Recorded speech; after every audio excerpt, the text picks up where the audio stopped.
Okey, Assalamualaikum and selamat pagi lagi, belum tengah hari, lagi setengah jam lagi kita akan masuk tengah hari. So, hari ni saya tak nak ambil masa yang banyak pun. Saya tahu awak sibuk, okey, sibuk. You all dah start buat apa-apa projek ke task, apa-apa assignment dah start buat ke belum? Ke masih di fasa enjoy? Belum. Belum, Miss. Dah tahu dah. Belum. Fasa pengenalan. Fasa pengenalan. Dah minggu kedua dah ni. Orang dah balik raya dah pun. Okay, alright. Tak apa. So, untuk hari ni, saya nak you all tengok kita punya GC. Okay. So, dekat GC tu, kalau you all realise, saya ada upload a few tools. Ada forensic tools saya upload kat situ. Saya tak sure dalam you all punya laptop sudah ada ke belum these kinds of tool. So, yang first tools is autopsy. Dah ada ke belum? Ada. Tak ada. Okay, nanti download. Saya dah prepare link kat dalam sini. Okay. MD5 hash generator dah ada ke belum? Belum. Belum, Miss. Ada. FTK imager dah ada ke belum? Ada. Satu ni yang ada. Okay, tak apa. So, make sure you all install all these 3. Ya, ada 3 je tools. Yang keempat ni, pernah dengar GitHub ni? GitHub. Tak pernah dengar? Okay. Sekejap lagi saya akan hands over session ni dekat you all. So, you all pergi dekat GitHub ni. Ada apa dekat GitHub? Jom kita tengok. Okay, so ini GitHub. GitHub ni dia macam open source punya tempat. Open source punya website. So kat sini, dia orang share everything. Almost everything lah. Okay. So link yang saya bagi tu, itu adalah links untuk Digital Forensic Lab sahaja. Okay. So dalam ni, dia ada itu. Semua tu. Gitu. Dia orang punya research, dia orang punya slide. Kalau you all buka salah satu daripada folder-folder ni, contoh folder, saya ambil contoh folder AI for forensic, basic computer skills for forensics. Kalau you all buka ni, dalam ni dia ada bagi slide tau. Mana slide dia? Ni PPT semua ni. Ni PowerPoint kan? Ini adalah slide. Slide tentang number system, tentang itu, tentang ini, semua. Everything. So maksudnya, dekat website ni, dekat GitHub ni, kalau awak nak belajar macam mana nak guna Sleuthkit, ada kat sini bagi dalam bentuk PowerPoint. Okay, awak boleh download. Dia free. Okay, open source dia free. Free for all. Tak perlu bayar pun. So, just klik kat situ. Awak pergi dekat sini. Pergi kat sini. So, dia akan download awak punya file yang awak nak tu. Okay. Lepas tu, kalau macam FTK imager tu untuk apa? FTK imager tu untuk apa? Buat image. Buat image. Image apa tu? Image kita ke image apa? Image hard drive. Image hard drive. Image untuk evidence lah kan? Betul tak? Betul. Image untuk evidence. Awak nampak tak slide saya ni? Mana dia? You all kat mana? You all.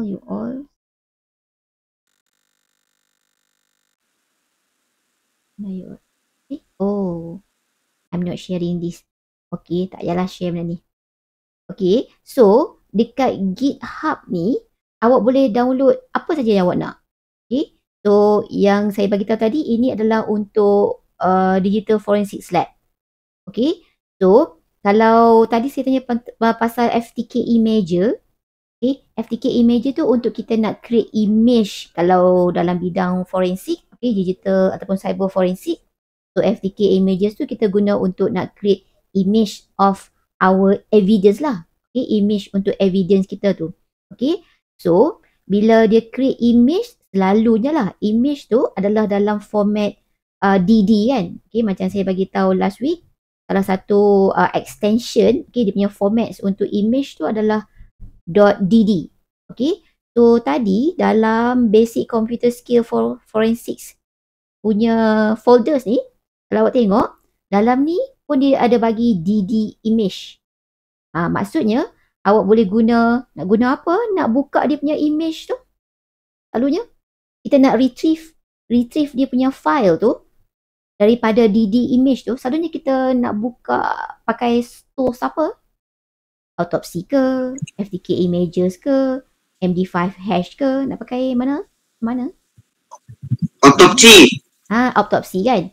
Okay. Daripada autopsy tu, awak boleh guna USB punya image ni. Ni nama dia USB DD image ni. Ya, boleh guna image ni untuk retrieve apa file yang hidden ataupun deleted. Betul tak? Okay. So, inilah website tu. Maksudnya, you boleh belajar di sini tentang digital forensik. Itu GitHub. Okay. So, nanti awak explore lah apa yang awak rasa minat dalam tu. Rajin-rajin lah explore. Okay. Alright. Lepas tu, saya nak explain sikit tentang you all punya tutorial. Last week, saya dah explain tentang project. So, hopefully you all nampak macam mana nak buat. Tak tahulah nampak ke tak. Macam tak nampak ya. Okay. So, untuk mana dia? Awak ni tak bagi tahu kat saya. Kadang-kadang saya lupa nak share tabs tau. So, awak pun duduk tengah-tengah lah kat situ. Tengok tab yang lain. Okay. So, untuk tutorial. Okay. Untuk tutorial, saya dah upload tadi. Apa yang you all kena buat. Ini adalah untuk presentation. Group presentation. So, kalau you all tengok dia punya CLO ya, Course Learning Outcomes. Assume responsibility as a person that manage and supervise a digital forensics lab. Maksudnya, you dengan you punya responsibility awak tu, tanggungjawab awak sebagai orang yang manage labs tu, apa yang you kena buat? You kena buat sedikit research on these forensic tools. Okay? Apa yang awak kena buat? Awak kena buat research sikit untuk 3 tools ni. First tool, autopsy. Awak pernah guna autopsy. Awak pernah bagi tahu saya awak pernah guna MD5 hash generator. Dan awak pernah guna FTK imager. Okay? Dan saya tak tahu sejauh mana awak dah guna all these 3 tools ni. So, untuk group work, okay, group presentation, apa yang you all kena buat? Buat research for each tools. For example, untuk autopsy, okay, untuk autopsy, nak kena buat apa ni? Autopsy ni, apa dia punya objektif untuk this task? Awak kena tahu apa dia punya roles of autopsy tu, apa dia punya peranan autopsy tu dalam digital forensics lab. Instead of that, selain daripada dia punya technical part, function, role autopsy tu, selain daripada tu, untuk assignment ni, saya tak nak uji awak setakat technical part saja tak. Saya nak tengok macam mana you boleh develop leadership skill. Okay?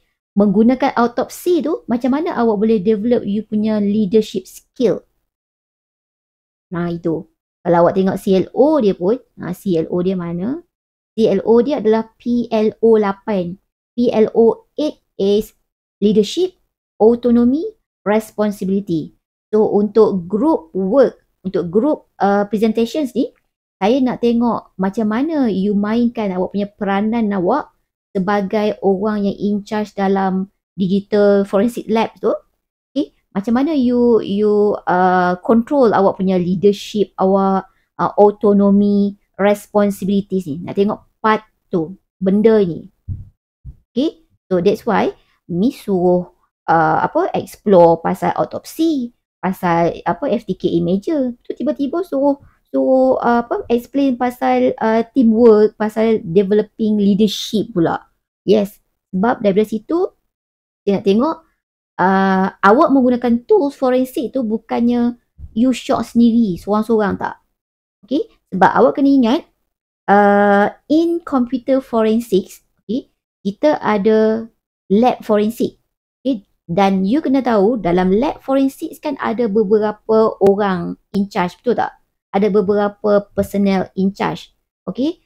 So, maksudnya sekarang ni, bukan awak seorang saja yang akan guna all these forensic tool. Okay, kalau awak sebagai lab manager, you kena tahu macam mana nak handle all those tool. Okay, autopsy dia adalah open source, free punya source, tak apalah. Tapi let's say lah kan, katakanlah awak dilantik sebagai lab manager dekat mana-mana forensic lab kat Malaysia ni kan, for example. So, how you control you punya staff? Macam mana awak control staff awak? Macam mana awak control diorang dalam penggunaan tools tu? Kalau kena tools yang beribu-ribu, so macam mana you control personnel awak dalam penggunaan tools? Ke biarlah, tak pilih hampa nak gunalah apa pun. Rosak pun rosak lah. Tak. Okay, so that's why untuk group presentation, untuk group works ni, saya nak uji you all dari segi leadership, autonomy and responsibility. Macam mana you handle you punya personnel dalam penggunaan all those forensic tools tu. Bolehkah setakat ni? Boleh? Faham ah? Okay. So maksudnya sekarang ni dalam group works ni, bukan saya nak tengok setakat apa tu autopsi, apa dia punya function autopsi, apa dia punya kelebihan autopsi. Bukan setakat tu je. Saya nak tengok part, cuba tengok untuk soalan ni kat sini. Okay, untuk part leadership strategy under autopsi ni, okay, kalau tengok sini, discuss how your group, okay, how your group would lead. Macam mana group awak tu boleh lead satu training session. Nampak tak? Satu training session for a new team members. Ada orang baru masuk dalam you punya forensic lab. Okay, so orang baru tu nak guna you punya forensic tools. Kena ingat, forensic tool bukannya semua free. Ada yang mahal, ada yang puluh-puluh ribu. So macam mana you nak lead that training sessions tu menggunakan autopsi. Contoh. Okay, so identify one strategy to ensure that everyone understands its features. Di situ. Okay, pandai-pandai lah awak cari kat ChatGPT ke. Boleh guna ChatGPT, tak ada masalah. Okay, tapi make sure you faham lah apa yang ChatGPT tu bagi. Okay, make sure awak rewrite balik guna ayat awak sendiri. Jangan copy paste. Okay, jangan copy paste saja. Alright.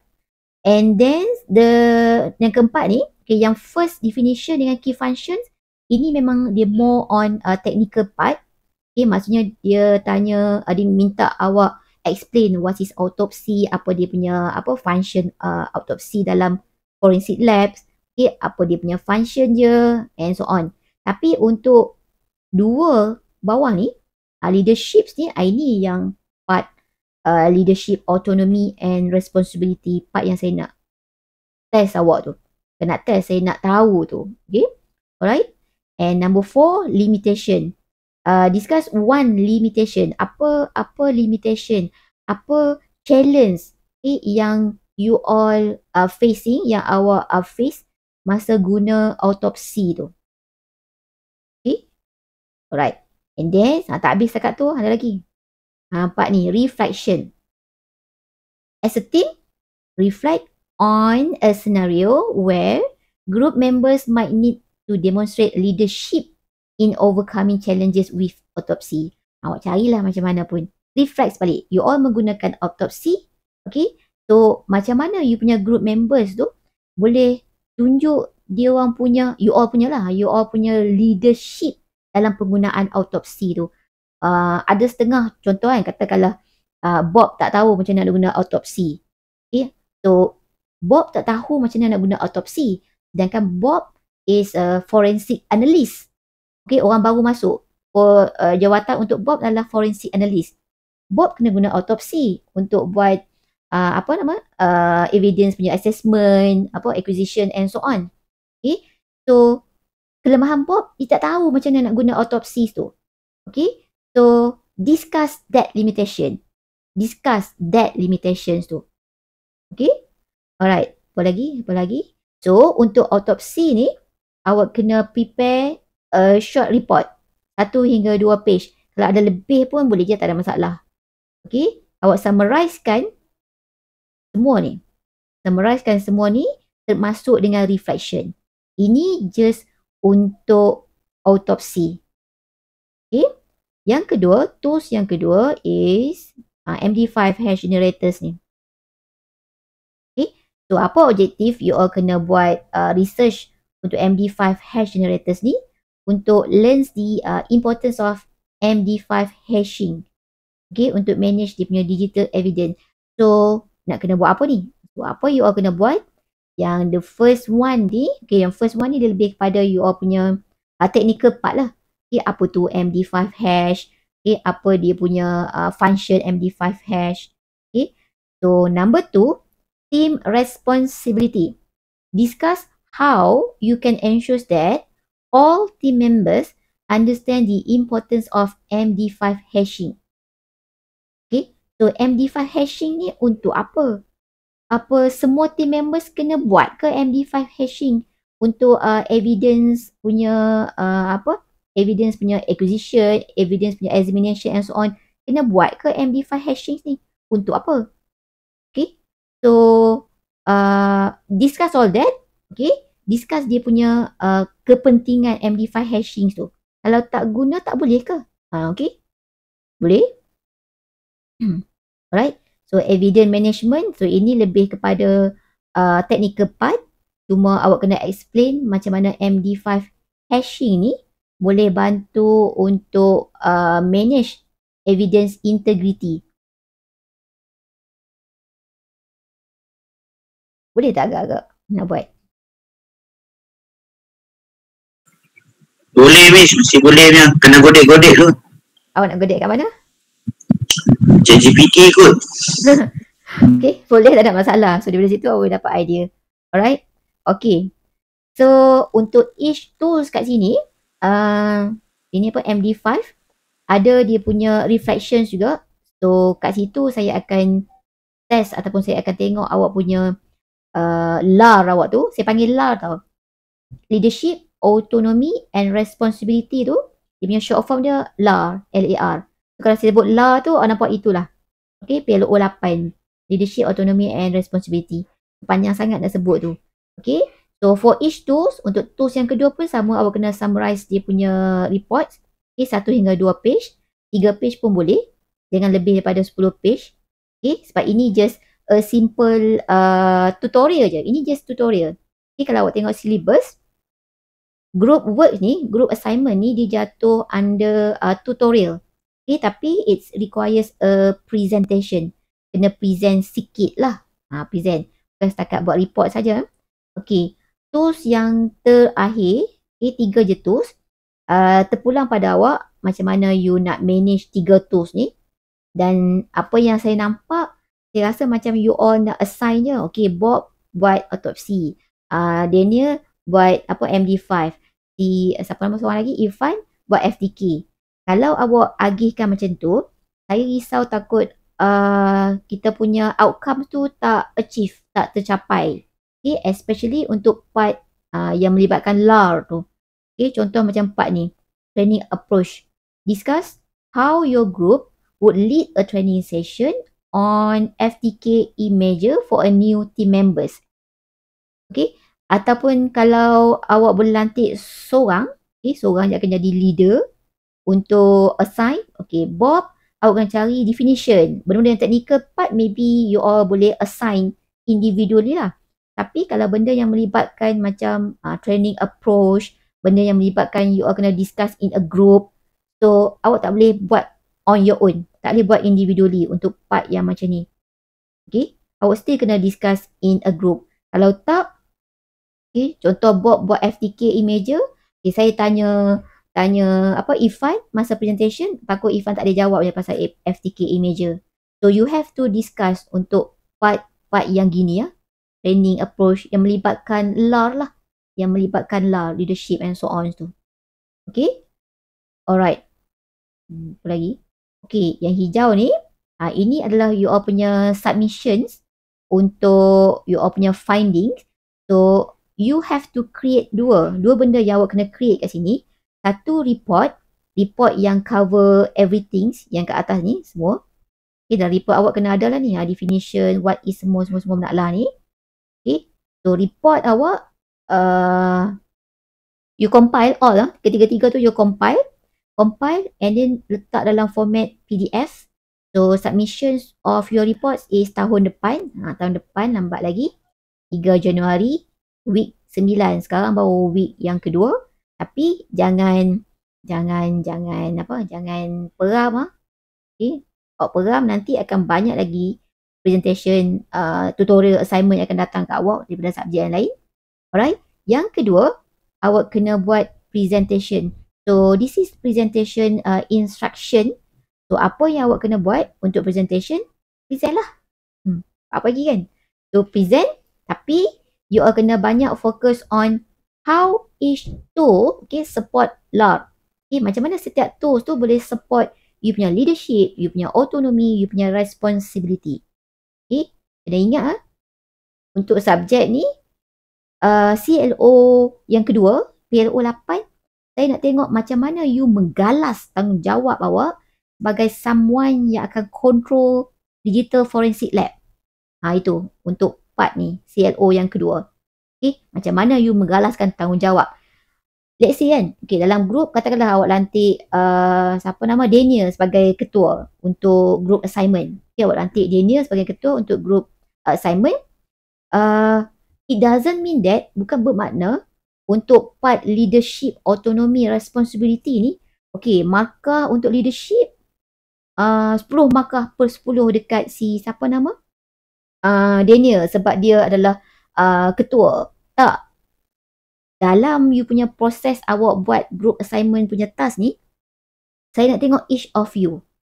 Dalam Ifan dekat si Bob, ada tak you punya leadership tu? Ada tak dia punya autonomy tu? Ada tak responsibility tu for each of you dalam setiap you all tu? Bukannya saya nak tengok dekat ketua saja, tak. Each of you. So each of you tu akan ada dia punya markah dia di situ. Alright. So untuk presentation 10 hingga 15 minit. Lebih pun tak apa sebab you all satu group je. Alright. So you have to prepare a slide. Slide untuk present dalam maximum 50 minutes.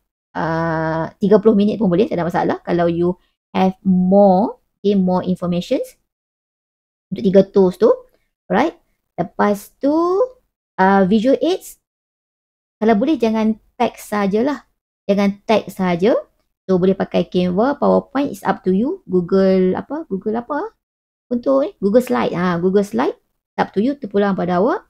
Dan kalau boleh adakan diagram sikit, flowchart sikit. Untuk each tools tu, boleh letak gambar-gambar tools tu. Dia punya logo-logo and so on. Right? Lepas tu team roles ni. So untuk team roles, so each of you should contribute by presenting a section of the assignment, with at least one person discuss leadership or responsibility in using each tool. At least ada seorang yang akan discuss pasal LAR tu, leadership or responsibility.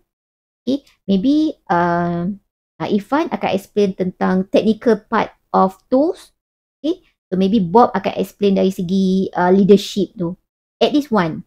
Kalau tiga-tiga boleh explain in terms of leadership, in terms of responsibility in using setiap tools tu, itu lagi better. And slide tu pun kena submit. So 2. Satu slide awak, satu lagi you punya report. So presentation pada minggu ke-10. Report awak kena hantar minggu awal pada minggu ke-9. Minggu ke-9 ni 3 Januari. Minggu ke-9 you punya presentation pada minggu ke-10. Right? So ini rubrik. Macam biasa, rubrik ni adalah macam mana saya nilai you all. So kalau awak tengok, kriteria yang saya akan guna untuk menilai you all punya presentations, leadership. That's why macam saya cakap tadi, kalau awak lantik Daniel sebagai ketua, yang lain just mainkan peranan sebagai group member saja. So saya tak nampak dia punya ciri-ciri leadership dekat Ifan, dekat Bob. Saya tak nampak. Okay. Saya tak nampak leadership punya skills tu dalam Bob dan juga si Ifan. So kat mana saya nak bagi markah kat sini? No leadership or organizational contribution. Satu. Okay, yang saya nampak sekarang ni, okay, walaupun si siapa nama Daniel adalah ketua, tapi yang nampak leadership tu hanyalah dekat Bob. Contoh kan, dekat Bob. So, markah dekat Bob lah. Walaupun si Daniel adalah leader, tapi dia very limited dia punya leadership dia. Guide pun tak clear. So, 2 markah kat situ. Okay, itu satu. Itu satu kriteria dia. Yang kedua, teamwork, collaboration. So, ada collaboration, ada teamwork. Kalau saya dapat report, dia ni tak buat kerja pun, saya je yang buat kerja seorang-seorang. Kita bagilah markah 1. Okay, gitu. Okay, cuma sekarang ni, kalau you buat kerja seorang-seorang, you tak ajakkan kawan lain buat, dah ajak dah tapi dia tak nak buat. Saya bagilah markah dekat awak. Tapi kalau you buat kerja seorang-seorang, awak tak ajak pun kawan yang lain, so tak adalah teamwork kat situ. Okay, so markah dia tu, banyak-banyak ni lah. Mana-mana lah markah yang awak nak. Saya akan bagi. Okay, initiative. Okay, autonomy. Sama juga responsibility, time management, reflection on each roles. Okay, so each kriteria ni boleh jadi sebagai guideline, panduan untuk you all nak settlekan you all punya group assignments ni. Lagi tak bawah ni? Ya, habis. Alright. So far okay kah? Ada apa-apa soalan nak tanya tak? Boleh? Ada apa-apa soalan nak tanya tak? Setakat ni tak ada, setakat ni okey. Apa? Setakat ni? Setakat ni okey, Miss. Okey lagi. Alright. So, bila agaknya you all nak start buat everything ni? InsyaAllah as soon as possible. Saya baru hari ni mengajar you all kan? Okay, saya dah mengajar you all ni dah sampai semester 4. Semester 4 dah. So far, hujung-hujung semester baru nak buat kan. Lepas tu kelang kabut. Okay, so satu lagi. Untuk you all punya documentation, untuk report, bukan untuk slide. Untuk report, so report awak tu awak akan buat dalam Microsoft Word. Make sure you all punya report tu cantik lah. Maksudnya ada Miss, orang Miss hilang, Miss. Hilang. Okay, ada dah, Miss. Dia ada balik. Time ni lah dia nak hilang pun. Okay, alright. So, untuk report awak tu pastikan, you all guna Microsoft Word. Guna Microsoft Word. So, make sure report awak tu, sebab you all dah semester 4 tau. So, bila you all dah semester 4, ini bukan masa lagi you all nak produce report yang, come on lah, alignment left kot. Align left. Lepas tu, tak justify. Hilang pula, Miss, orang Miss. Okay, dah balik. Balik lah. Okay, alright. Saya rasa saya punya ni, dia nak habis bateri ataupun dia dah sampai masa dah. Okay. Salah. Manusia pun akan mati. Ini kan pula benda lah ni. Okay, alright. Okay, back cakap balik. You all nak pergi praktikal kan nanti. So, you all nak pergi praktikal. You all akan, bila pergi praktikal, doesn't mean that you all akan main dengan benda teknikal, main software, main hardware saja tak. You all akan terlibat dengan documentation juga.